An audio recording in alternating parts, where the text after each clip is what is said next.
Bueno, vamos a empezar entonces. La clase para ahora es sobre farmacología de los anestésicos locales. Hemos visto en la clase anterior lo que son anestésicos generales y hemos visto los objetivos de los anestésicos generales y hemos visto qué es cómo se hace la selección de un anestésico general teniendo en cuenta la fisiología del paciente, teniendo en cuenta las características del fármaco, el tipo de intervención quirúrgica y los medicamentos adyuvantes. Y hemos visto que dentro de los medicamentos adyuvantes hay los ansiolíticos, después también hay los relajantes musculares, que también hemos visto después de anestésicos generales. Y también hemos visto los antieméticos y los inductores. Dentro de los anestésicos generales vimos los que son, en términos generales, los que son, se utilizan para la inducción de la anestesia, que son los endovenosos, y los inhalatorios para el mantenimiento. Sin embargo, hay dos anestésicos, uno el sevoflurane y otro el propofol, que es endovenoso, sevoflurane, que es un inhalatorio, que actualmente se está utilizando para inducción y también se está utilizando para mantenimiento de la anestesia. Hemos visto que los únicos anestésicos, el óxido nitroso es un gas que tiene un efecto, poco efecto anestésico general, pero más tiene un efecto analgésico, al igual que la ketamina, que es es un anestésico endovenoso, pero que tiene efecto analgésico. Y además la ketamina aumenta la presión arterial a diferencia de los otros fármacos. Los que son dentro de los endovenosos tienen los barbitúricos, pero los barbitúricos no tienen efecto relajante muscular, ninguno de ellos. Los que tienen efecto relajante muscular son los inhalatorios, pero los inhalatorios tienen que ser dosis muy alta, por lo tanto siempre se va acompañando de los anticolinérgicos nicotínicos, que son la becuronio, rocuronio,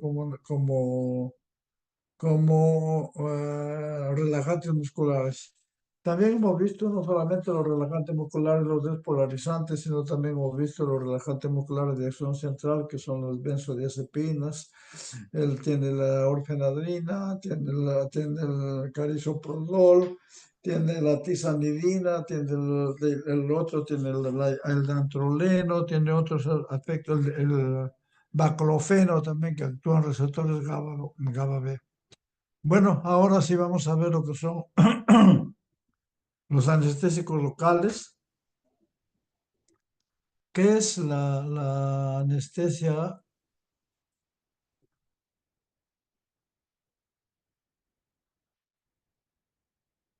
Son fármacos que producen pérdida reversible de la función por prevenir o disminuir la conducción del impulso nervioso.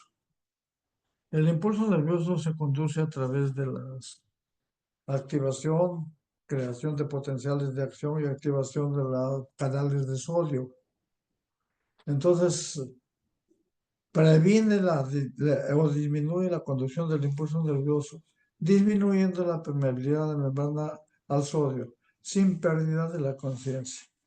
O sea, son bloqueadores de los canales de sodio para disminuir o para impedir la transmisión del impulso doloroso.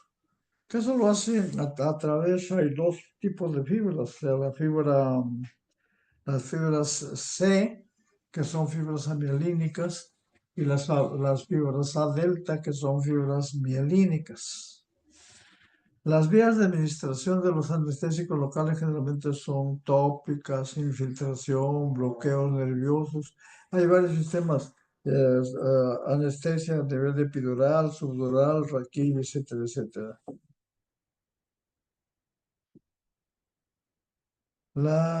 Los anestésicos locales, una de las cosas que son importantes tenerlo en mente es que los anestésicos locales, una vez que se aplica en la piel, en el músculo, ¿de ahí a dónde va? ¿Ahí se queda? ¿Se reabsorbe? No, señor. Los anestésicos locales tienen que penetrar al nervio. tiene que penetrar en el nervio y la parte donde están las fibras, que es el endoneurio. Entonces ahí tiene que penetrar el anestésico local. Pero el neuro tiene también vascularización, que tiene capilares. Entonces, a través de los capilares es que los anestésicos pueden llegar dependiendo de la cantidad y de muchos factores, pueden llegar a la circulación sistémica. Hemos mencionado que los anestésicos locales bloquean canales de sodio. Entonces, si llegan a la circulación sistémica y llegan en cantidades adecuadas, prácticamente va a buscar canales de sodio. ¿Dónde encuentran canales de sodio? En el sistema nervioso central y en el corazón.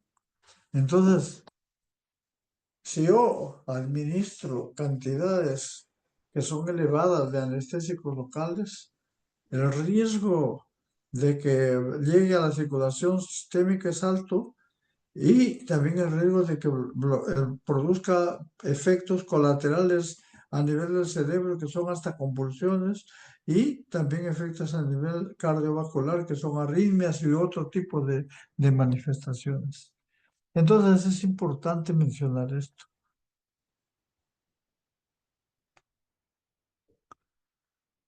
En esta lámina ustedes podrán ver acá, un ratito.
En esta lámina ustedes podrán ver lo siguiente, acá este es el bloqueo, es el anestésico local. Entonces bloquea la conducción de los impulsos.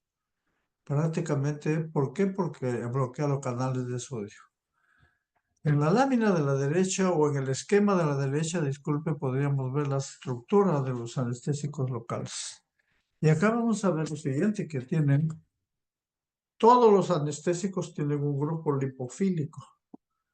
¿Y para qué sirve el grupo lipofílico? Para penetrar a través de las membranas liposolubles, para ver de las membranas bilipídicas y llegar a la parte posterior. Ese es el grupo lipofílico. Significa que los fármacos que son más liposolubles llegan más rápido al lugar de acción.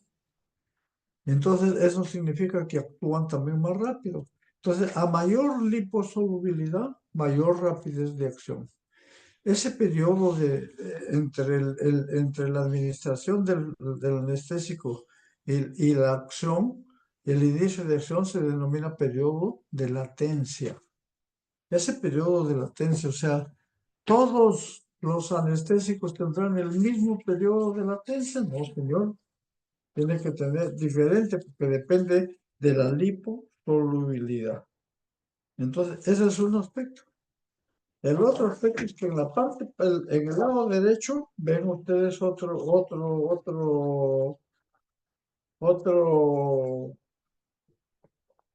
otra estructura que es el grupo nitrogenado, que es, puede ser derivados de amonio cuaternario, terciario, etcétera, etcétera. Pero pueden ver ahí, ¿y eso para qué sirve? El grupo nitrogenado es el que va a producir el bloqueo de canales de sodio. Entonces ya tiene dos características, son el grupo lipofílico, que llega al lugar de acción, y el grupo nitrogenado, ambos. Pero acá hay una cadena intermedia. Entonces, y esta cadena intermedia sí sirve para diferenciar los dos grupos grandes que existen de anestésicos, los ésteres y las amidas.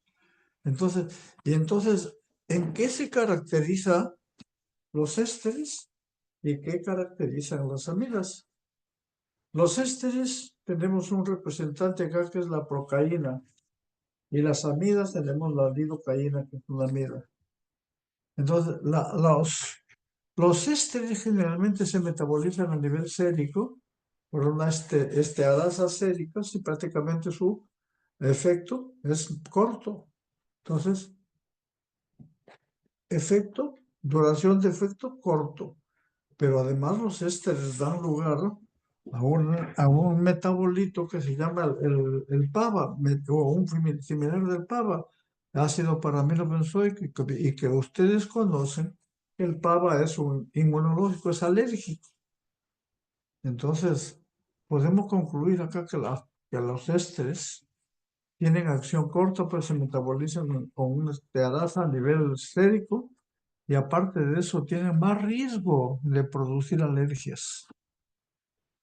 Las amidas generalmente se metabolizan a nivel hepático, generalmente.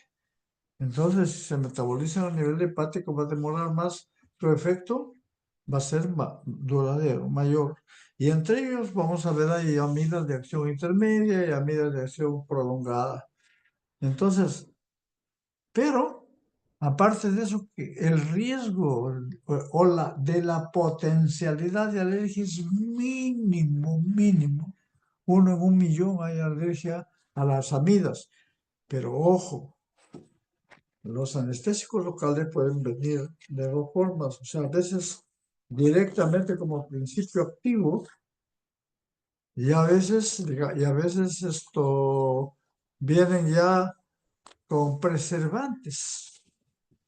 Y algunas veces los preservantes son productos similares al PABA. Entonces, ¿qué hago? Yo tengo un paciente que es alérgico a los ésteres. Tengo que darle una amida. Puedo usar una amida, pero una amida que no tenga preservantes que sean similares al PABA. Esto es importante porque si no, igual. Le mencionaba yo de un caso que le dije al grupo anterior. Una chica que estaba haciendo un derrame pleural, por un problema neoplásico, y querían hacerle una pleurodesis, se llama pegar las pleuras. Y para ello hay que aplicarle una sustancia, pero como es doloroso, hay que ponerle anestesia primero. Entonces le pusieron la lidocaína, y el paciente hizo un shock anafiláctico. Entonces, al ser el shock anafiláctico, lógicamente llamaron a UCI, todos lo sacaron, lo pasaron a cuidados intensivos, pero el neumólogo prácticamente estaba indignado, nos llamó en ese tiempo nosotros resolvíamos consultas a través de la unidad de farmacología clínica. Llamó y dijo: este es el colmo, dijo, ¿cómo nos dan la lidocaína genérica? Y por eso es que nos está ocasionando problemas. Le dije: mentir, no necesariamente. Deme el inserto. Lo trajo el inserto y digo: ¿qué es lo que tiene acá? Es la lidocaína que tiene, pero tiene metilparabeno, tiene un derivado del metilparabeno, y por eso la alergia no es por la lidocaína, sino por el preservante o conservante que tiene. Lógicamente que después empezamos a analizar, la lidocaína puede producir una alergia por lidocaína, pero uno en un millón es rarísimo, pero también hay que tener mucho cuidado. Entonces, en ese contexto, nosotros tenemos que ver, digamos, la lidocaína, cuando viene con preservante, generalmente viene cuando en ámpulas para multiuso. Pero cuando viene para cartucho dental, una sola aplicación generalmente no viene con preservantes. Pero eso hay que averiguar bien. Acá esta es la diferencia entre los ésteres y las amidas. Unos son de acción corta y los otros unos son estables, los otros son no estables. Los ésteres no son estables. Las amidas son estables al calor, los ésteres no. El metabolismo de los ésteres da lugar a la producción de ácido paraminobenzoico que se asocia, disculpe, con reacciones alérgicas. La duración de los efectos de las amidas es mayor que los ésteres. Las amidas muy raramente causan reacciones alérgicas. Uno en un millón, la literatura que yo tuve acceso. Esta es la forma como actúan los anestésicos locales. Los liposolubles, o sea, los no ionizados, pasan y lógicamente llega a la parte posterior y con la fracción amínica produce bloqueo. Pero acá tenemos que ver también algo importante que cuando hay abscesos, hemos mencionado que el pH del fármaco es fundamental, lo que se llama pKa, pero también es fundamental el pH del tejido donde va a actuar o pH sistémico. Entonces, pero lo que pasa es que cuando usted tiene un paciente que le hemos visto más en odontología donde hay abscesos, no penetra el anestésico, porque en medio ácido prácticamente el efecto es retardado y reducido. Entonces lo que tiene que hacer es drenar para luego poner anestesia encima.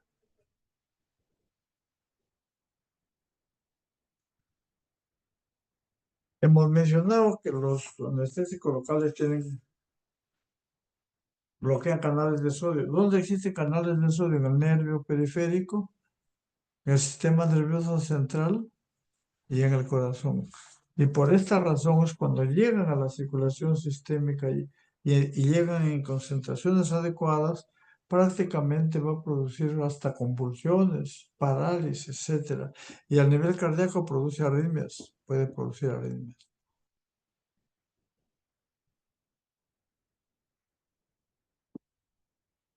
Ahora tenemos acá un nervio.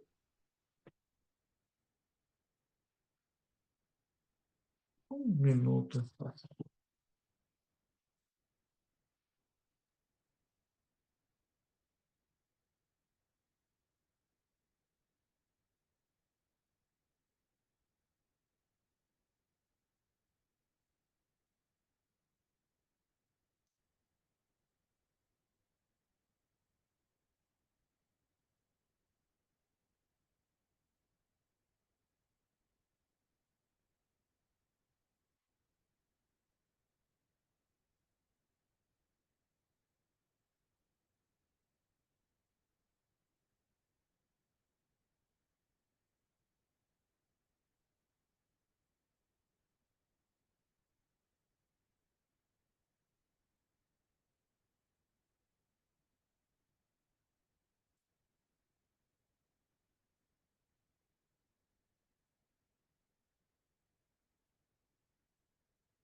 Este nervio ha sido seccionado transversalmente.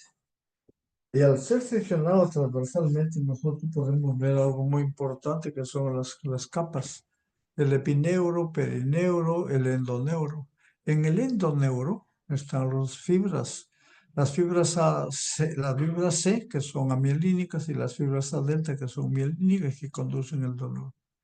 Y los anestésicos locales tienen que llegar al endoneuro, donde están las fibras. Entonces, Eso es importante. Los que son más liposolubles llegan mucho más rápido y tienen un periodo de latencia mucho menor. Si nosotros le hacemos un corte acá, a este nervio, ya no le hacemos un corte transversal, sino en este tipo, vamos a ver lo siguiente. Acá, y acá vemos, este es el nervio, ya se ha desdoblado. Entonces tenemos el endoneuro, el axolema, axoplasma, donde va a llegar a actuar acá a este nivel,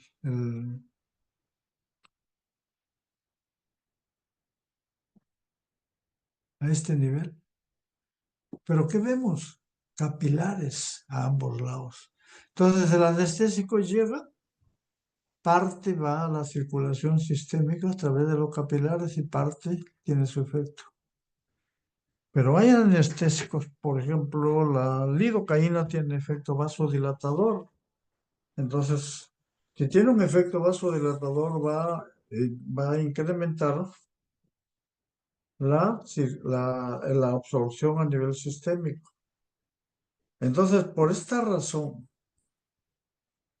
o se usan anestésicos que no tengan tanto efecto vasodilatador como son la mepivacaína, la prilocaína, o se usa la lidocaína pero con vasoconstrictor. Y al usarse con vasoconstrictor, mire qué es lo que pasa. La absorción a nivel sistémico es mínima. Y más aún, el anestésico queda más tiempo. El efecto es el mismo, pero ya no, ya es más duradero. Entonces, ¿qué hacen los vasoconstrictores? Disminuyen la absorción a nivel sistémico de los anestésicos. Otro, incrementa la duración del efecto. Y lo otro que hacen los anestésicos, los vasoconstrictores, es disminuir el sangrado también.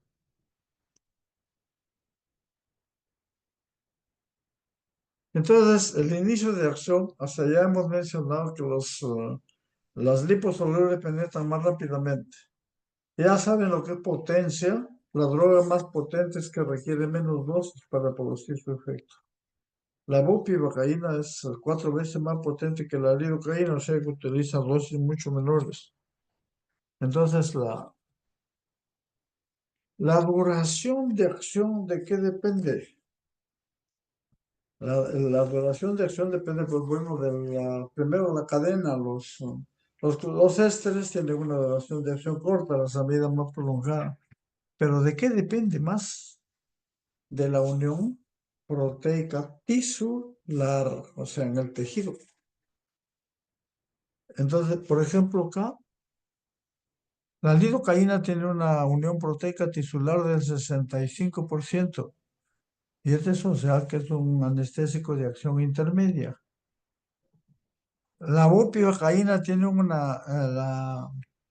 la bupivacaína tiene una unión proteica del 95% y por lo tanto es un anestésico de acción prolongada. Y la procaína tiene una unión proteica del 6%, por lo tanto es un anestésico de acción corta. Esa es la clasificación.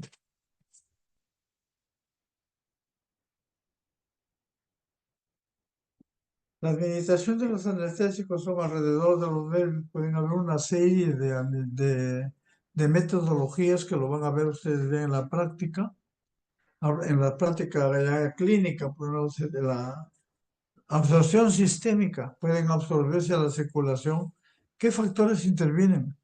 El área vascularizada.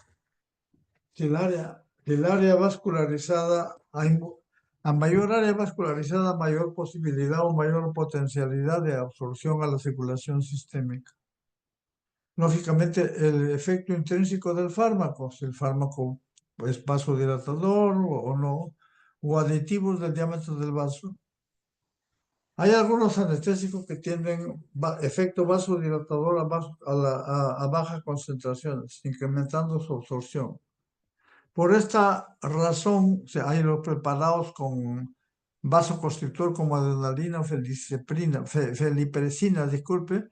La cocaína tiene efecto vasoconstrictor. Se utilizaba antes la cocaína como anestésico a nivel de vías respiratorias altas, pero en tipo para anestesia para cirugía, ese nivel, pero en la actualidad también ya la cocaína se utiliza mucho menos, muchísimo menos.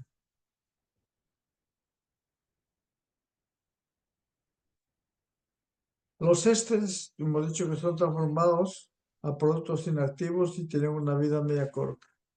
Pero la cocaína, a pesar que es un éster, se metaboliza a nivel hepático. Se metaboliza a nivel hepático.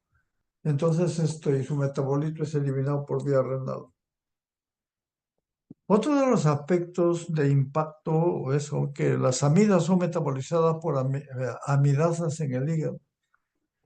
Entonces la lidocaína metaboliza, por ejemplo, se metaboliza por CYP 1 a 2 y la vida media es de 2 horas.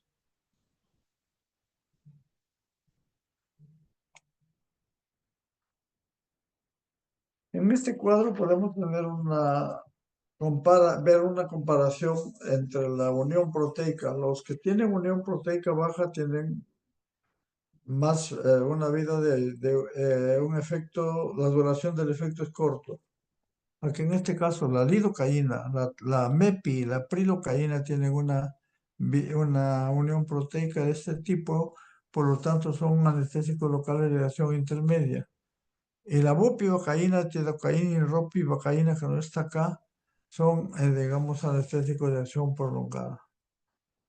¿Cuáles son los anestésicos que tienen más toxicidad?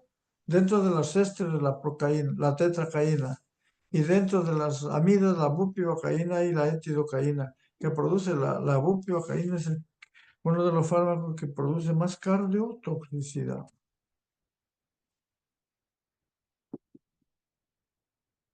Entonces, acá vamos a ver las características en los ésteres y las amidas. El metabolismo de los ésteres es por la colinesterasa. En cambio, en el hígado es las amidas, el metabolismo por hepático. Y acá en la parte superior tiene los ejemplos de ésteres y acá en el lado de la derecha tiene los ejemplos de amidas. La toxicidad sistémica en los ésteres casi no hay, pero en las amidas sí. Reacción alérgica, los ésteres son más alérgicos, los otros son muy raros, ya hemos mencionado esto. Estabilidad en solución, muy estable a nivel químico de las amidas. Luego, entonces acá tenemos la duración prolongada, breve, etcétera, etcétera, por cada uno de ellos.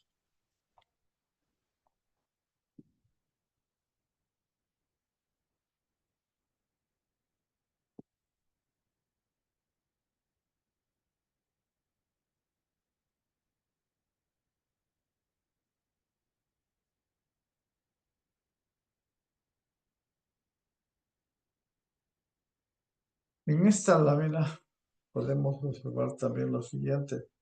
El periodo de latencia, como ven, no todos los anestésicos tienen el mismo periodo de latencia.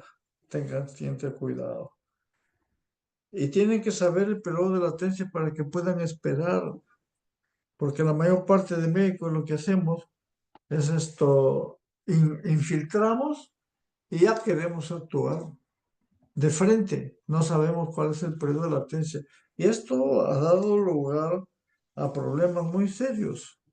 Hay muchos pacientes que han convulsionado, algunos han hecho arritmias, etcétera. Entonces, lógicamente que los colegas le echaban la culpa al genérico, pero no tenía que ver nada el genérico.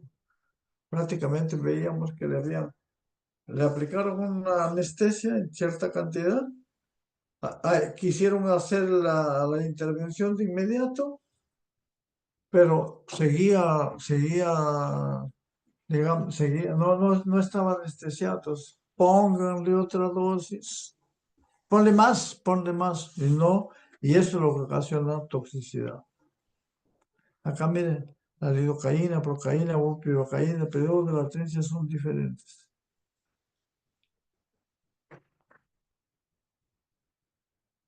En esta lámina ustedes pueden observar los periodos de latencia la duración del efecto de cada uno, el pK, coeficiente de reparto, la unión proteica de cada uno de ellos y el resto de características también. Los anestésicos locales vienen como cremas, gel, etcétera. Pero ya mencionamos en antes, pueden venir asociados a un metabolismo, con un preservante. Y uno de los preservantes es el metabisulfito de sodio, que tiene un efecto preservante, pero para preservar. Pero tuvimos nosotros hace muchos años problemas con unos pacientes que habían recibido anestesia a nivel raquídeo, pero con un anestésico y prácticamente los pacientes hicieron paraplegia. Enjuiciaron a la institución. La institución, bueno, nos llamó para la unidad de farmacología.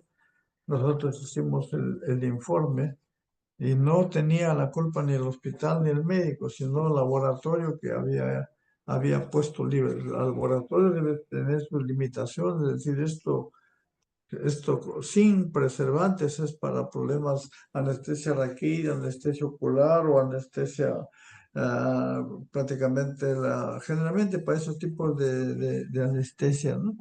Entonces, ¿cuál es y lo otro que hemos mencionado? También tienen a veces el metil para hidrobenzoico, que es un conservante también. Entonces, estos a veces son adicionados, digamos, para poder usarlos de nuevo. Los tipos de anestesia generalmente son anestesia tópica, infiltrativa, de conducción, epidural, etcétera. En esta lámina, este es del Capsum. En esta lámina ustedes podrán ver la procaína, que es un éster. Esto tiene reacciones severas, por eso ya no se usa mucho. Paro cardíaco, hipotensión. Hay contraindicaciones y lógicamente tiene una vida media corta. La tetracaína es igual, también tiene infección localizada. Digamos, está contraindicado en infecciones localizadas, está contraindicado.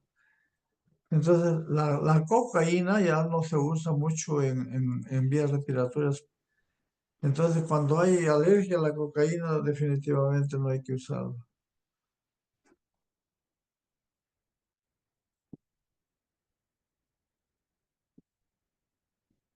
La lidocaína generalmente se utiliza como de todo, anestesia infiltrativa, bloqueo nervioso, epidural, tópico, etcétera.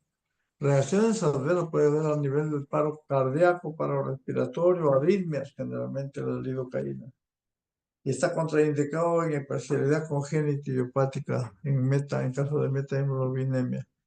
La prilocaína tiene sus reacciones adversas severas, igual que la lidocaína y la bupivacaína, pero la bupivacaína produce cardiotoxicidad.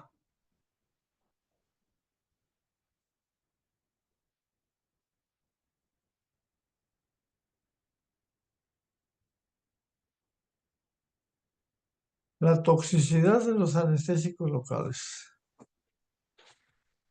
A nivel del sistema nervioso central puede llegar hasta convulsiones. A nivel cardiovascular puede producir problemas arrítmicos inclusive. Y las alergias que se producen generalmente.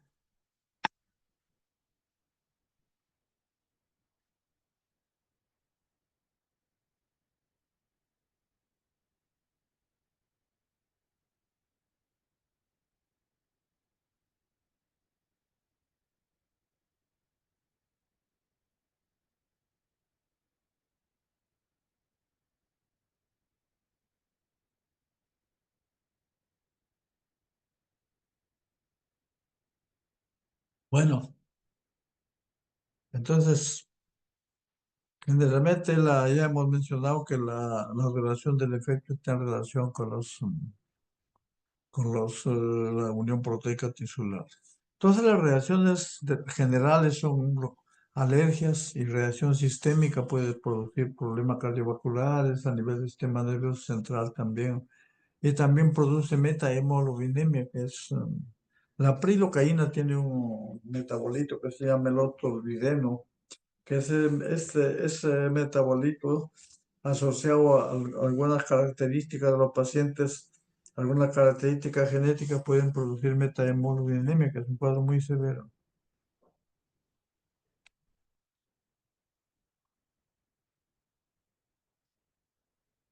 La epinefrina y la levonorefrina, ¿cómo actúan, digamos, como vasoconstrictores? Ustedes saben que la epinefrina actúa en receptores alfa 1, alfa 2, beta 1 y beta 2, pero su acción como anestésico local estriba o está orientada más que todo a bloquear esto, digamos, no, a nivel de los periféricos, o sea, los vasos, tanto la piel y mucosas generalmente, y donde se aplican a los anestésicos, ¿no? Entonces, la epinefrina es un vasoconstrictor. Y lógicamente, ¿cuál es base? O sea, tiene los vasoconstrictores, ¿qué efectos tiene? Disminución de la absorción a nivel sistémico y lógicamente el otro es prolongación del efecto del anestésico. La epinefrina tiene acciones alfa y beta, pero generalmente actúa más por su efecto alfa. La levonorefrina actúa específico para receptores alfa 2. Y la felipresina es análogo de la vasopresina, que es como otro tipo de receptores.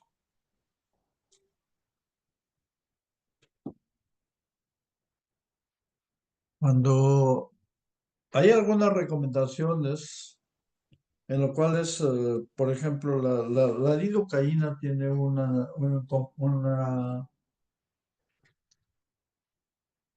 tiene acción vasodilatadora. Y como hemos mencionado al inicio, esta acción vasodilatadora va a permitir probablemente, o sea, o la potencialidad de permitir que la mayor absorción a nivel sanguíneo, a nivel sistémico y por lo tanto mayor riesgo de reacciones a ese nivel, o sea, bloqueando, puede ser convulsiones, puede ser arritmias, etcétera, etcétera.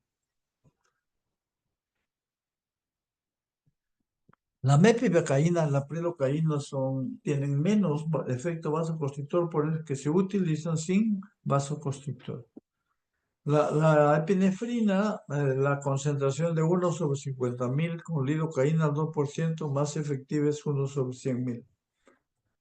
Claro, 1/100.000, 1/50.000 es más concentrado, 1/100.000 es más diluido. Entonces es mejor usar esa.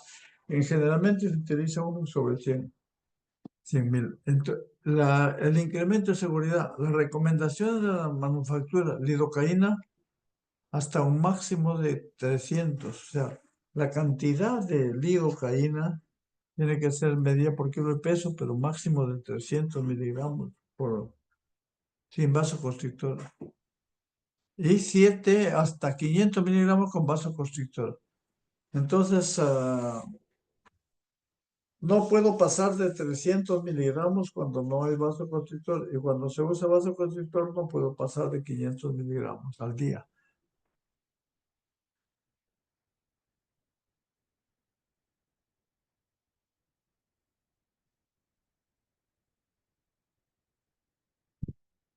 Las precauciones, los vasoconstrictores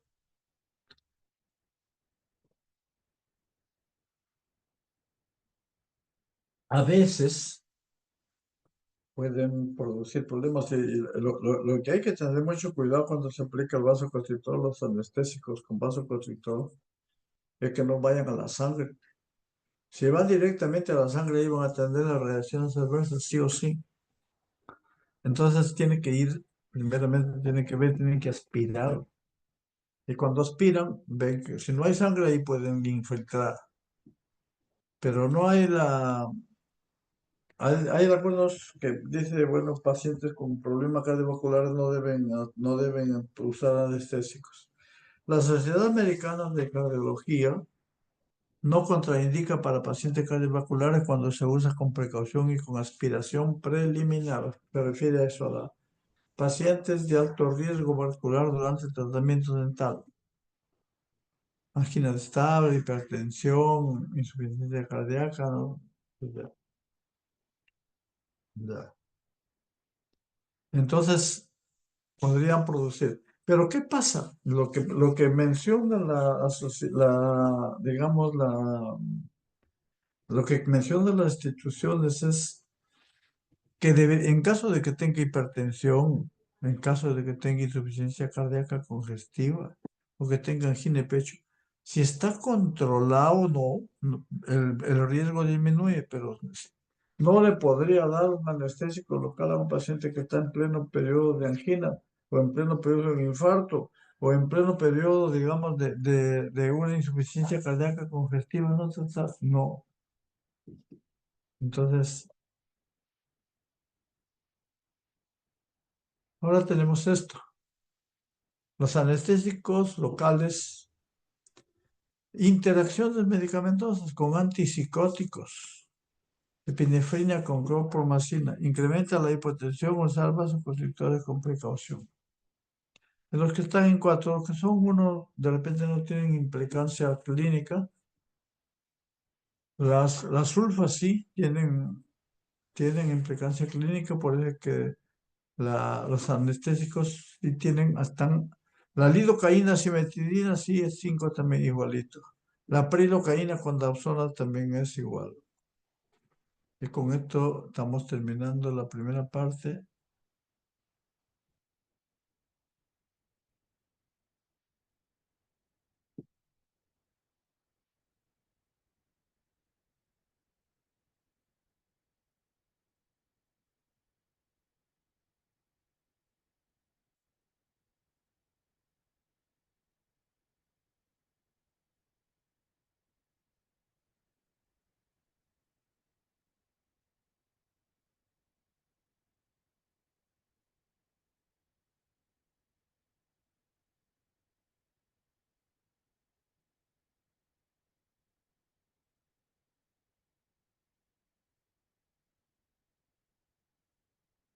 Vamos a, para pasar al otro tema, vamos a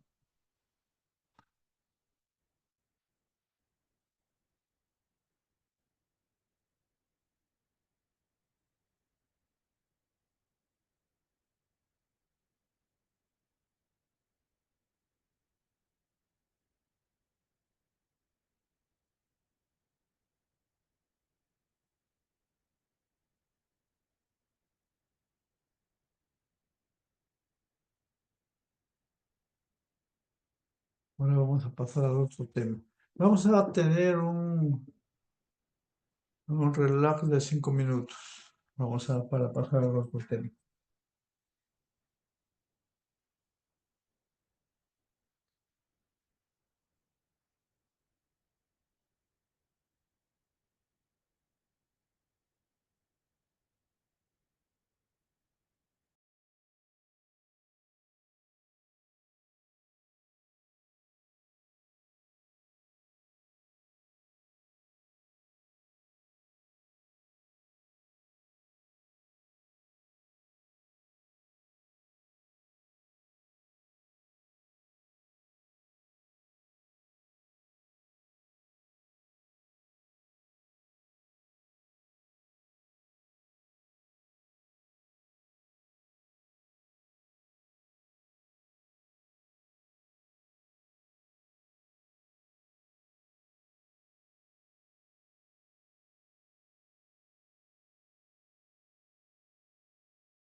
Bueno, vamos a continuar ahora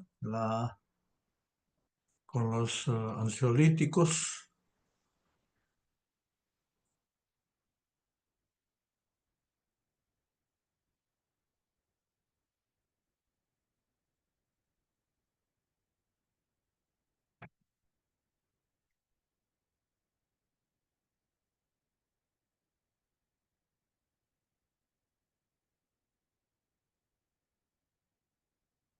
¿Pasó?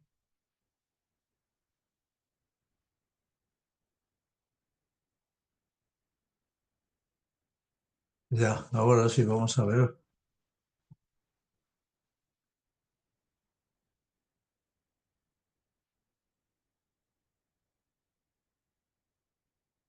Bueno, vamos a ver entonces la farmacología de los ansiolíticos e hipnóticos, que son fármacos que se utilizan con mucha frecuencia y se hace un abuso de los ansiolíticos e hipnóticos. Es increíble, pero la mayor parte de ansiolíticos e hipnóticos son indicados por médicos que no son psiquiatras. A veces van por gripe y le dicen, uy, estoy nervioso, tómate tu diazepam. Hoy estás nervioso, tómate un alprazolam. ¿Cuánto tiempo? No, un mes, 2 meses, tómalo para que te calmes, no sé cuánto, etcétera. Tiene una infección también, o sea, para todo. Y eso no está bien, porque los ansiolíticos tienen sus efectos. Todos los fármacos que son depresores a nivel del sistema nervioso central y todos los fármacos que actúan a nivel del sistema nervioso central tienen un alto riesgo de letalidad, inclusive de reacciones adversas y dentro de ellas las más frecuentes de letalidad. Entonces vamos a pasar ahora a esto. ¿Qué es lo que vamos a ver ahora? Es lo que vamos a ver ahora es la definición de ansiedad, las generalidades para el tratamiento, lo que es un ansiolítico, un hipnótico, clasificación, y tenemos dos grupos entre ellos, las benzodiazepinas y los barbitúricos. Pero las benzodiazepinas son fármacos de margen terapéutico amplio. ¿Qué significa margen terapéutico amplio? Que la dosis terapéutica es muy distante de la dosis tóxica y por lo tanto se puede pasar un poco. Sin embargo, no es lo mismo que usted dice, bueno, diazepam ese es un margen terapéutico amplio, sí, pero si lo da con otro sedante, prácticamente hay un efecto sinérgico de potenciación. El otro grupo es los barbitúricos. Los barbitúricos son fármacos de margen terapéutico estrecho y eso vamos a ver las razones. Y luego tenemos los antagonistas de las benzodiazepinas en caso de intoxicación o caso de manifestaciones de intoxicación severa por las benzodiazepinas, que es el flumazenil, que es un antagonista de los receptores GABA.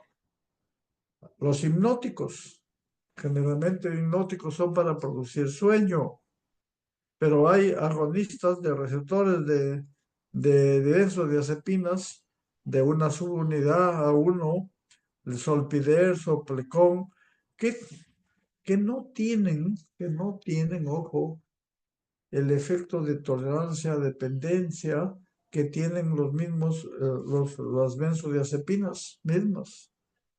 Entonces, es importante porque se está usando en la actualidad estos hipnóticos. Otro de los aspectos importantes cuando vea ¿por qué le dan un- una benzodiazepina? Hay que ver por qué le da. Igual cuando hemos visto para el dolor, para los AINES, dice, ¿para qué quiero AINES? Para dolor, como antiagregante plaquetario, para dolor leve, ¿para qué quiero? O quiero para como antiinflamatorio. Las dosis son diferentes. De igual manera acá, cuando veamos, usamos benzodiazepinas, ¿para qué quiero? Como ansiolítico, como hipnótico. Entonces, pues eso es lo que vamos a enfocar y vamos a desarrollar durante la exposición. ¿Qué es la ansiedad? es una sensación de tensión, nerviosismo, aprensión, miedo, incluyendo reacciones no placenteras a los estímulos.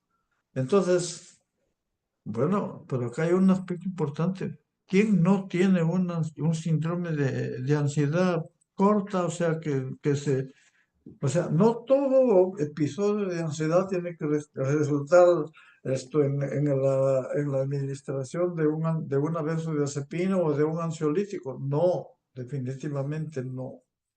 Entonces, pero los ansiolíticos generalmente, las benzodiazepinas están indicadas más que todo para trastornos de ansiedad generalizada ya, que son más profundos, o trastornos del pánico.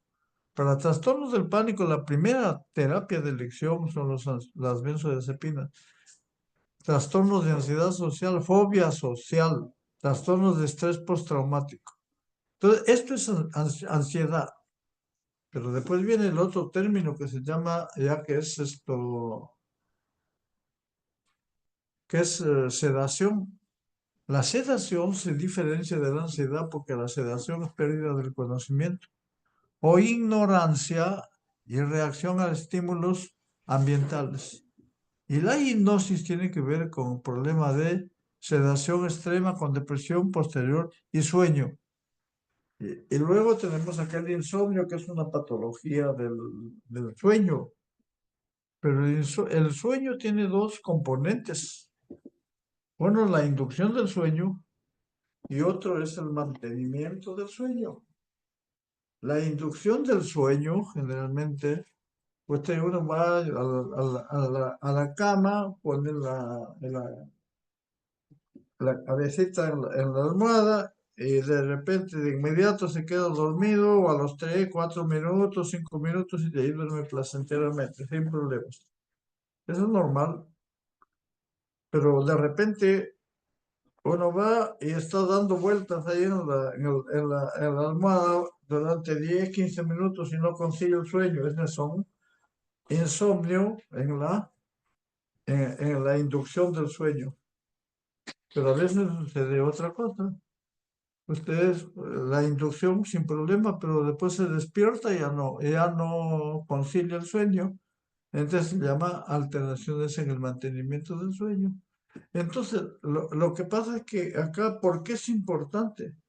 Si yo tengo un problema en la inducción del sueño, solo para la inducción puedo utilizar, si necesitaría, no siempre, porque hay varias estrategias no farmacológicas para eso.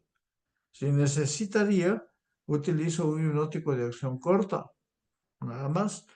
Pero si tengo alteraciones en el mantenimiento del sueño, ya debería utilizar un hipnótico de acción prolongada, probablemente. Entonces, los fármacos que se utilizan como los ansiolíticos previenen la sensación de temor y los sedantes. ¿Qué pasa con los sedantes? Hace que el paciente ignore o no tenga conocimiento del ambiente, o sea, la sedación.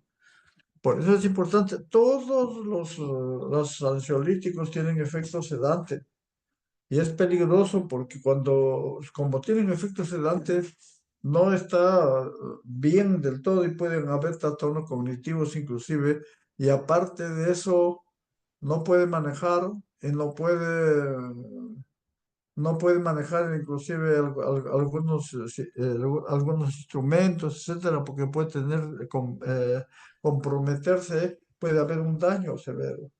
Y por otro lado, ya cuando hemos hablado de reacciones adversas, hemos mencionado que por ejemplo, el uso de benzodiazepinas o cualquier sí, las benzodiazepinas pueden producir efectos secundarios, que se cae, pues, porque no razona bien, se cae y entonces tiene una fractura, pero es efecto secundario por el diazepam, porque si no hubiese sido el diazepam, no hubiese tenido esa fractura porque hubiese caminado bien sin problemas. Los hipnóticos causan sueño y tranquilizantes menores tranquilidad en un paciente ansioso. Acá podemos ver esto, el sueño. Normalmente tenemos esto acá, el ritmo circadiano. El ritmo circadiano en la mañana nos despertamos bien, a mediodía estamos un poquito medio somnolientos, pero no tanto. En la tarde despierto y en la noche duerme. Esto es normal. Pero cuando hay un estrés emocional, más despierto durante todo el día, pero en la noche no duerme. Se fracciona dos, tres veces. Pero cuando ya usted da un hipnótico, prácticamente mejora. ¿Qué pasa en el anciano acá? Mire, las rondas son más frecuentes. ¿Por qué? Porque en el día, el sueño, día, la noche y en el día también. Pero cuando usted ya le da un hipnótico, prácticamente en el día tiene ese problema, pero en la noche duerme bien.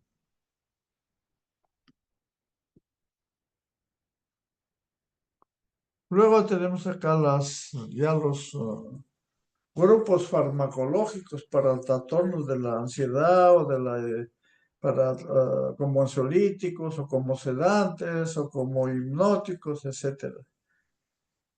Las benzodiazepinas. ¿Cuáles son los efectos de las benzodiazepinas? Efecto ansiolítico, efecto sedante, efecto hipnótico, efecto relajante muscular de la musculatura estriada, efecto relajante muscular, efecto anticonvulsivante y como preanestésico utilizan a veces, ahora ya no se usa mucho, no se utiliza mucho las benzodiazepinas. Los barbitúricos tienen el mismo efecto casi, pero lo que hemos mencionado que los barbitúricos tienen un margen terapéutico estrecho y por lo tanto pueden ocasionar, o sea, no solamente producen anestesia general, pueden llegar a coma y pueden llegar a la muerte. Por eso que por eso ¿y qué significa margen terapéutico estrecho? Que la dosis terapéutica está muy cerca de la dosis tóxica. Entonces tenemos acá, pero los barbitúricos en la actualidad se utilizan más como poco como tranquilizantes, como ansiolíticos no se utilizan, como hipnóticos se usan algunos, pero más se utilizan como anticonvulsivantes y también como anestésicos generales, que vamos a ver luego. El otro grupo son los antihistamínicos. Los antihistamínicos no tienen indicación principal como sedante ni como ansiolítico. Lo que pasa es que la histamina tiene receptores de histamina a nivel cerebral, a nivel encefálico y tiene receptores de histamínica a nivel periférico.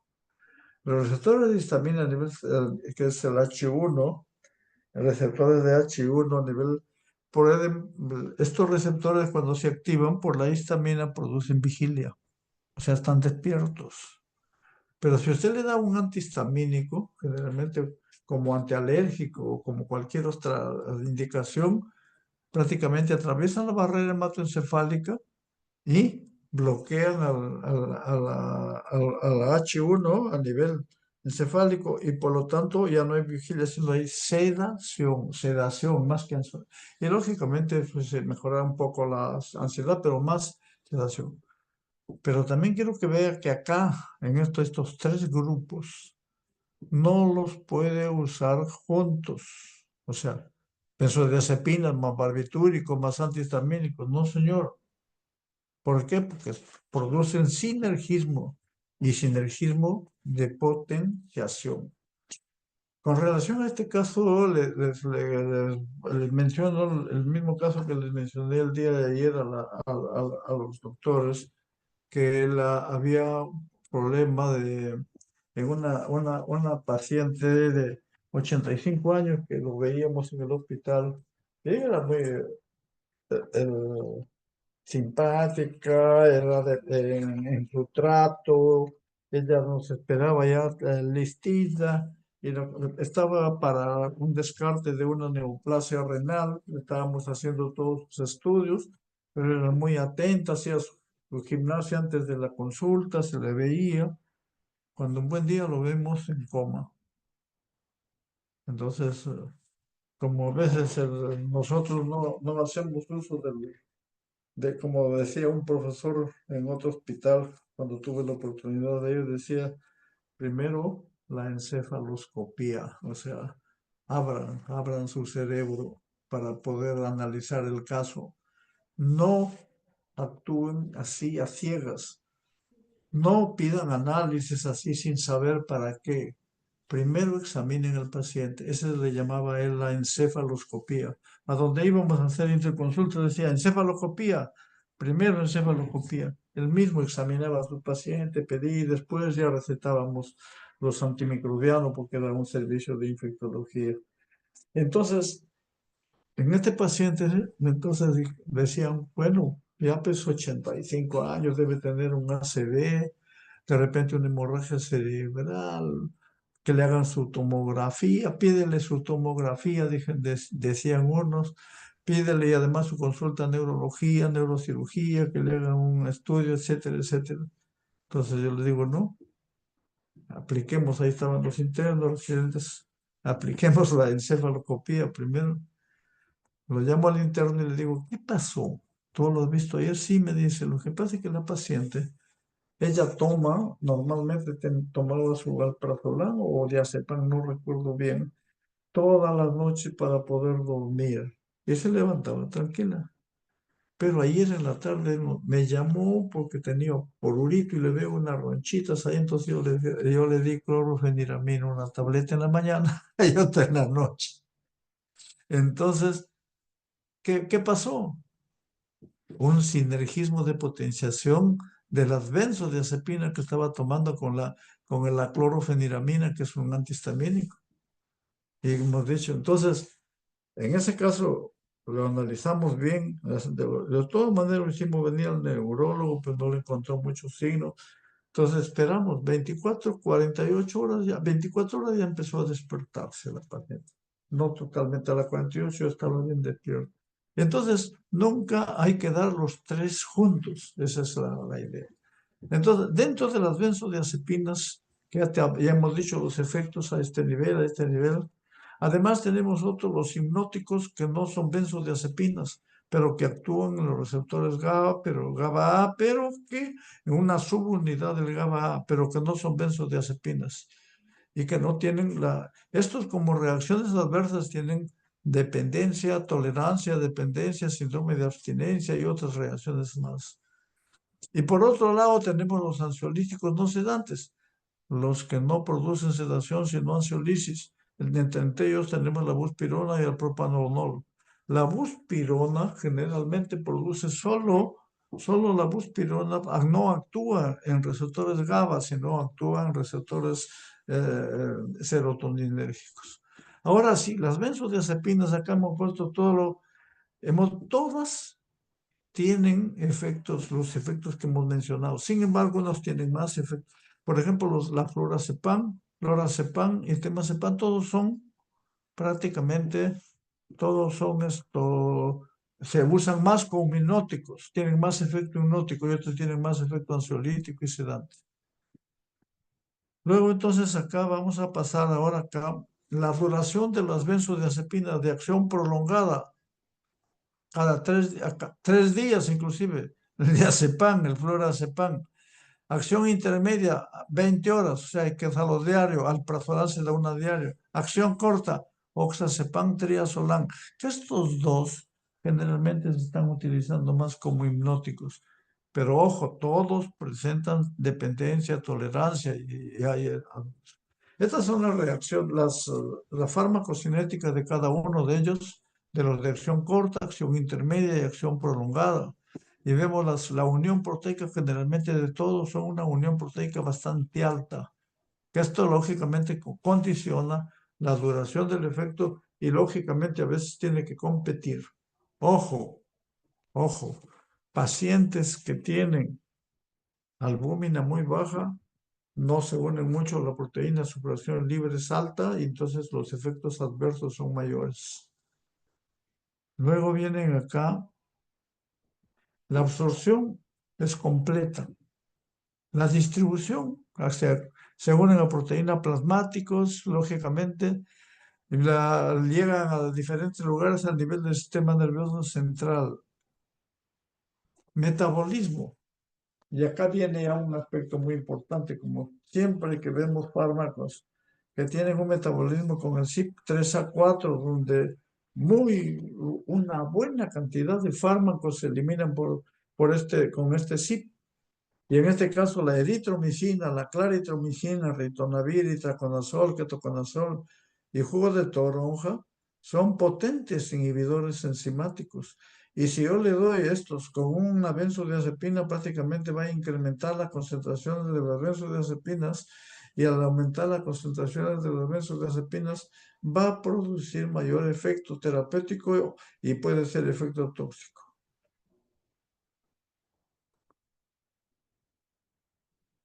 Vamos a ver acá luego otro aspecto acá. Esto es importantísimo. Hemos mencionado que la mayor parte de metabolismos, generalmente el metabolismo de la fase uno, que es óxido, reducción, hidrólisis, generalmente se realiza gracias al sistema microsomal enzimático. Y este sistema microsomal enzimático puede ser inhibido, puede ser inducido. Y ya sabemos las consecuencias de cada uno de ellos. En cuanto a benzodiazepinas, entonces, cuando hay problema hepático, prácticamente lo que se altera primero son el sistema, el metabolismo de la fase uno, o sea, con el sistema microsomal enzimático. Por ahí no quedamos en este momento, pero luego vamos a avanzar. ¿Qué es lo que pasa con las benzodiazepinas? Clordiazepóxido, diazepam, clorazepam, alprazolam y triazolam, primero dan metabolitos, algunos activos, la mayor parte activos y otros inactivos. ¿Y qué son los metabolitos activos? ¿Cómo actúan? Los metabolitos actúan, incrementan el efecto y lógicamente, por lo tanto, incrementan la vida media del producto en sí. Entonces, ese es uno de los aspectos. Pero hay algunos productos tipo lorazepam y temazepam, que no está acá, que se van directamente a la conjugación, o sea, no pasan por sistema microsomal, va directamente a la conjugación. Entonces, ¿qué pasa? Cuando tengo un paciente con problema hepático, cirrosis, alcohólico crónico o cualquier otra causa, o sea, o desnutrición con problemas hepáticos severos, o bueno, prácticamente si yo le quiero dar una benzodiazepina, ¿qué va a pasar? No se metaboliza bien, va a incrementar su concentración. Y en el caso de cirrosis hepática, una de las causas más frecuentes de encefalopatía hepática es el uso de benzodiazepinas. Cuando nosotros vemos un paciente con cirrosis y vemos que está todo caído, hay una encefalopatía hepática, primero hacemos lo siguiente, vemos, ¿está usando benzodiazepinas? Lo otro, un tacto rectal porque debe estar sangrando. Y tercero, el estreñimiento y otras causas. O puede tener también lo que se llama una peritonitis espontánea, que eso lo van a ver ustedes cuando llevan ya clínica. Entonces, esas son las causas. En estos casos, cuando usted quiere dar un hipnótico o un ansiolítico a un paciente cirrótico, le puede dar el lorazepam, que va de frente a la conjugación, o el oxazepam también, que va de frente a la conjugación, o el temazepam. Entonces, tenemos acá los receptores de GABA A, GABA B. En GABA B actúa el baclofeno, que es un relajante muscular que hemos visto anteriormente. En el GABA A actúa las benzodiazepinas, también actúan los barbitúricos también. Pero dentro del GABA A tenemos algunas subunidades, la A1, donde actúa el solpidem, y una subunidad donde actúa el flumacenilo, que es un antagonista de los receptores GABA. Acá podemos ver la diferencia entre los barbitúricos y las benzodiazepinas. Como los barbitúricos tienen estos receptores, pero están cerca del canal y pueden seguir abriendo el canal y pueden tener mayor Y por esta razón los barbitúricos siguen actuando, por más que les doy más dosis, siguen actuando porque ya no solo actúan en los receptores, sino actúan en el canal y por lo tanto pueden llegar hasta la coma y la muerte. En cambio, las benzodiazepinas, que son fármacos de margen terapéutico amplio, no, porque una vez que ya se copó el receptor, ya no dan más, a no ser que le den mucha dosis, etcétera, etcétera. Y el solpidem, que hemos dicho que tiene menos tolerancia. Entonces, vamos a ver acá, ¿cuáles son los efectos de las benzodiazepinas? Sedación, hipnosis, efectos anticonvulsivos, efectos relajante muscular, solo las benzodiazepinas, no los barbitúricos, efectos de la respiración cardiovascular, amnesia anterógrada y tolerancia y dependencia, eso sí tienen ambos. Entonces acá los efectos adversos de las benzodiazepinas, resaca, incoordinación motora, somnolencia, dificultad en concentración, amnesia, confusión, delirios, efectos. Todos estos son en abstinencia hay ansiedad de rebote, insomnio, cefalea. Lo que pasa es que cuando da abstinencia, el paciente ya está tomando como un año ansiolítico, benzodiazepinas, y alguien le dice, no toma, no te haga daño, lo suspende y empieza con problemas. Ah, no, dice, tengo que usarlo. No puede, esa es abstinencia. Efectos puede haber hipotensión, bradicardia, depresión respiratoria, dosis altas o con interacción que hemos visto. Nunca, cuando ustedes, lo que tienen que tener presente cuando ustedes indican una benzodiazepina, que se sobreentiende que lo van a hacer en forma adecuada o cuando necesiten verdaderamente el paciente, deben decirle nunca tomar licor. No que un poquito, nada, señor, nada. Lógicamente es que ese poquito se vuelve poco y después ya se vuelve bastante. Entonces, y puede haber depresión respiratoria. Eso está demostrado. Entonces, las interacciones de las benzodiazepinas inhibidores del CYP, estos producen incremento de la concentración. Y lo que son los inductores, disminuyen, incrementan el metabolismo, van a producir también metabolitos activos, pero además disminuyen la concentración de séricas. Hay teratogenicidad en el embarazo y en la lactancia hay depresión del lactante. Entonces, las interacciones farmacológicas, que especialmente son abuso, dependencia, interacciones farmacológicas aumentan la depresión, tolerancia, abuso, dependencia puede haber cruzada con tolerancia con alcohol y con barbitúricos. El síndrome de abstinencia se produce primero y es lo más grave si ocurre una interrupción repentina del tratamiento. Nunca con benzodiazepinas de acción corta. Nunca, lo que generalmente cuando se hace, cuando ya se da mucho tiempo, hay que dar más benzodiazepinas de acción prolongada para poderle quitar mucho más rápido. Reducir la dosis en forma progresiva. Si ya tiene mucho tiempo, quiere bajar la dosis, le baja por la mitad de tableta dejando un día y así sucesivamente hasta que lo quita.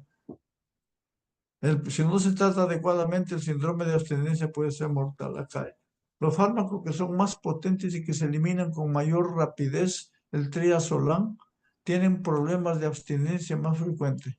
En cambio, los que son menos potentes siguen mejorando el sueño incluso después de la discontinuación. Y acá tenemos otro, el diazepam, generalmente para desórdenes de ansiedad, síndrome de retiro del alcohol, se utiliza relajante muscular, el tétanos, antipiléptico, sedación preoperatoria.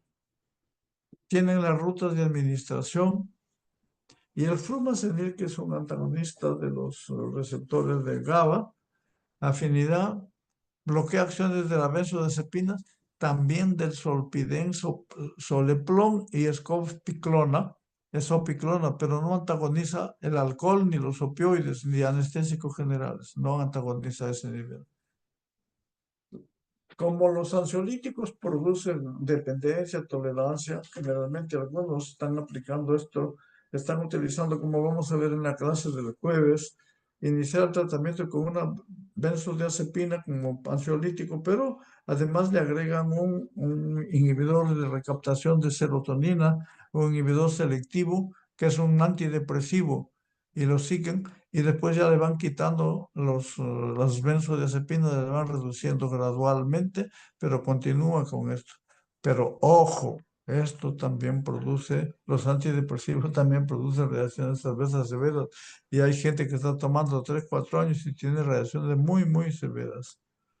Entonces, la buspirona, que es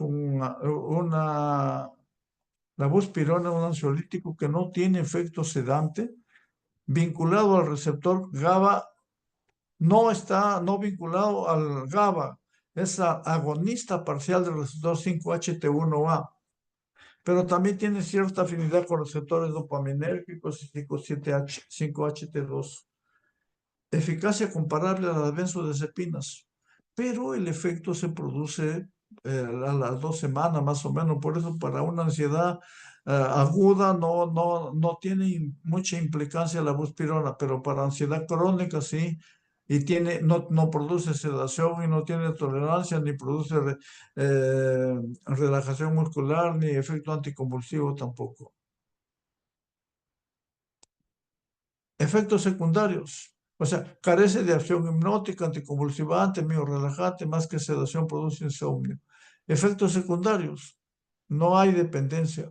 Puede producir cierta sensación de mareo. Interacción. No actúa con otros. Con alcohol tampoco. Aumenta la presión con inhibidores de monoamina oxidasa. Usos terapéuticos, trastornos de ansiedad generalizada. Puede 1 semana o 2 para obtener el efecto terapéutico deseado. Lógicamente. Luego tenemos acá estos agentes hipnóticos, esta subida media, solpidem, soleplon y esa piclona, que generalmente no tienen propiedades ni anticonvulsivas ni miorelajantes. Han sustituido las benzodiazepinas en el tratamiento del insomnio. ¿Por qué? ¿Por qué? Porque tienen una selectividad relativa en la subunidad alfa-1, provoca aumento de la conductancia al cloro, una disminución de la excitabilidad, lo que produce efectos sedantes e hipnóticos. Pero no tiene, fármaco proporciona durante mucho tiempo. El soplicón difiere de sus efectos secundarios, no tiene mucha dependencia. Acá está, muestra pocos efectos de abstinencia, exhibe un insomnio de rebote y ocurre poca tolerancia, pocos, no hay insomnio rebote o muy pocas veces, y ocurre poca tolerancia con el uso prolongado y raramente dependencia. Por esta razón se utiliza el solpidem generalmente para poder ver. Entonces acá la diferencia entre barbitúricos y benzodiazepinas, las barbitúricos producen depresión, son fármacos de margen terapéutico estrecho. En cambio, las benzodiazepinas son de margen terapéutico amplio. No, los barbitúricos no tienen acción, acá no tienen acción, sedación, hipnosis, depresión, efecto anticonvulsivante, pero no tienen efecto relajante muscular. Los barbitúricos son inductores enzimáticos. Las benzodiazepinas también depende cómo actúa con este, sí pueden haber inducción, puede haber inhibición, que ya lo vimos en las láminas anteriores. Indicaciones de los barbitúricos se utilizan como antiepilépticos, inducción de anestesia. En cambio, las benzodiazepinas, por tener margen terapéutico amplio, ansiedad, estados neuróticos, relajantes, muscular, anticonvulsivante. Las reacciones son casi las mismas y la tolerancia y dependencia son iguales. Pero lógicamente acá ataxia, puede haber paro respiratorio más frecuente que con las benzodiazepinas porque son fármacos de margen terapéutico estrecho. Y acá tienen los barbitúricos de acción, llega hasta el coma y puede llegar hasta la muerte, sí que no y las benzodiazepinas, una vez que llega a este nivel, por más que le incremente, salvo que haya pues sinergismo como hemos visto. Los barbitúricos, hay acción corta, acción intermedia y acción prolongada. Y estos son los de acción ultra corta, el tiopental, la acción corta, fenobarbital y de acción prolongada, el fenobarbital también acá. Acá el de acción corta, el pentobarbital, me estaba equivocando. Efectos adversos producen sedación, igual que las benzodiazepinas. aumenta la síntesis de porfirina y pueden desencadenar síntomas de, a veces la porfiria es una enfermedad de las porfirinas y puede desencadenar problemas a veces que se confunden con problemas quirúrgicos, apendicitis, etcétera, etcétera. Los barbitúricos son inductores de enzimas microsomales. Acá están los usos clínicos de cada uno de ellos: insomnio, sedación, preoperatoria, tratamiento de urgencia, etcétera. En sedación preoperatoria es donde más se utiliza. Y por último tenemos acá una lámina donde dice las benzodiazepinas, uso potencial para tratamiento crónico, esto de clonazepam, clorazepato para convulsiones. Clorazepam, coazepam, menos potentes, que se eliminan en forma lenta, no muestran insomnio de rebote a la descontinuación. El alprazolam de elección para tratar los síntomas de pánico. Lorazepam y temazepam no se requiere metabolismo de fase 1 y por lo tanto muestran menos interacciones y son más seguras en pacientes con problema hepático. Lorazepam, temazepam. Las desventajas son: la benzodiazepina pueden alterar el funcionamiento intelectual y la destreza motora, ya mencionamos esto. Tienen potencial de dependencia, pueden ocurrir convulsiones por abstinencia también. Entonces, por la triazolam, a menudo resultan insomnios de rebote. Otros agentes: la buspirona, útil en el tratamiento a largo plazo, no potencia la depresión, bajo potencial de adicción, lo mismo que en cambio su inicio de acción más lento que las benzodiazepinas. Por último, tenemos acá, bueno, tenemos acá los nuevos, el Soplecón, el Solpidem, muestra efectos de abstinencia mínimos, existe insomnio de rebote mínimo, ocurre poca o ninguna tolerancia en el uso prolongado. Esto es lo que queríamos mencionar. Y con esto estamos terminando y vamos a ver ahora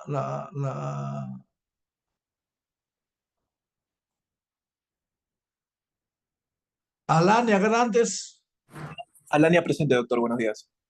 Aldave Fernández, Presente, doctor, buenos días. Alta Torre Adams, Alta Torre presente, doctor. Apasa Mamani,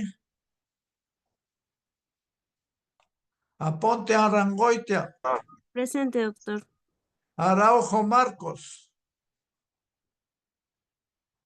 Arangonia, Argadoña Villanueva, Disculpe, doctor Araujo, presente. Artica Rodríguez, Presente, Artica presente. Arzubial de Mora, Arzubial de presente. Barbosa Cabanillas, Presente, doctor. Barrientos Bravo, Presente, doctor. Bedoya Caballero, Presente. Bravo Hacha, Presente, doctor. Cabrera Ramos, Presente, doctor. Campos Silva, Presente, doctor. Buenos días. bueno, Caituiro Corrales, Presente, doctor. Serna Jiménez, Presente, doctor. Chacaltana Garavito, Presente, doctor. Buenos días. Condori Salcedo, Presente, doctor. Buenos días. Corrales Pizarro, Corrales presente, doctor. Cueva Quirós, Presente, doctor. Buen día. Cosi Chacón, Presente, doctor, buenos días. Dionisio Cagua, Presente, profesor. Enciso Rodas, Presente, doctor. Espinosa Guablocho, Buenos días, doctor. Espinosa presente. Fernández Chapoñán, Buenos días, doctor. Presente. Guzmán Béjar,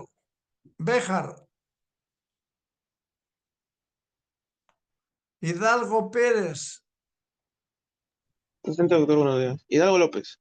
Jumpiri Jiménez, Cumpiri Jiménez presente, doctor. Infanzón Quispe, Javier Damián, Javier presente, doctor. Buenos días. Jiménez Fernández, Presente, doctor, buenos días. Larico Quispe, Presente, doctor. Larico presente. Laura Machuca, Presente, doctor. Buenos días. Lázaro Aliaga, Lázaro presente, doctor, buenos días.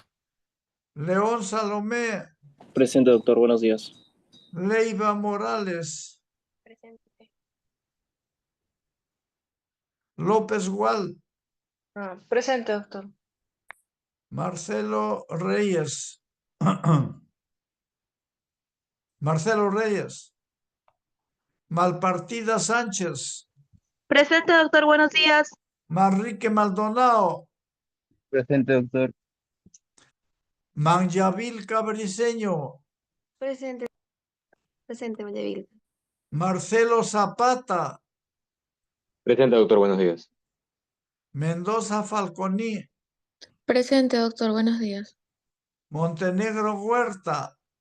Presente, doctor. Buenos días. Montoya Ríos. Presente, doctor. Buenos días.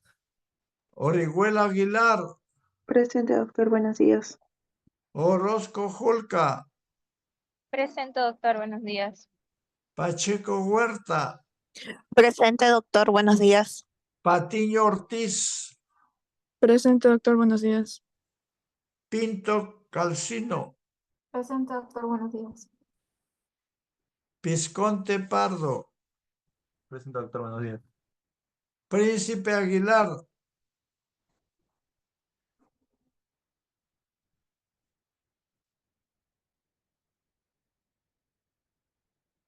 Quiroz Aparicio. Ramos Aquino.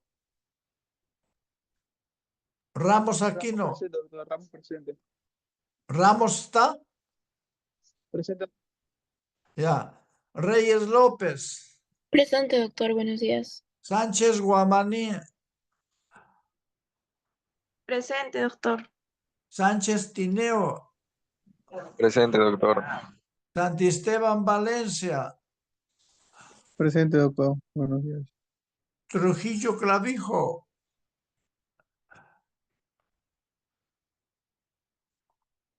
Valera Cueto. Presente. Vargas Machuca. Vargas Machuca, presente, doctor.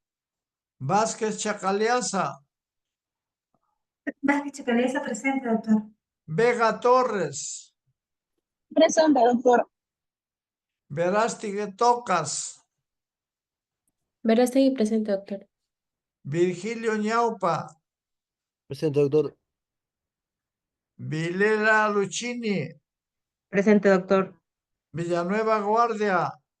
Presente, doctor. Villarreal Rodríguez. Presente, doctor. Yáñez Peña. Yáñez. Zamora Chota. Presente, doctor.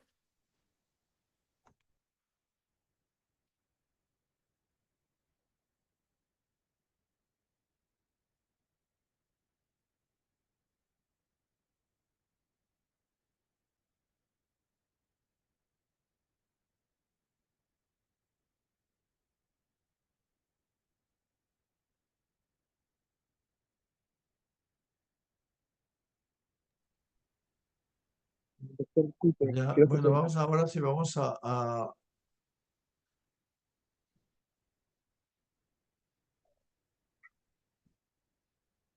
algunas preguntas. Bueno, ya la.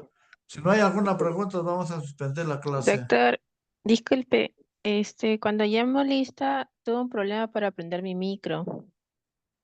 No, bueno, pero lamentablemente ya pasé vistas, o sea, porque no podemos siempre, hay esto, se hacen presente a las 9:30, ya cuando ya estamos terminando. Yo voy a ver el Ramos. Ramos, ¿qué pasó? También se hace presente a las 9:40. O sea, en breve usted a las 8 iniciamos, o sea, no hay más. ¿Alguna pregunta, por favor, con relación al tema? Bueno, si no hay, vamos a suspender. Muchas gracias a todos. Hasta luego, sí.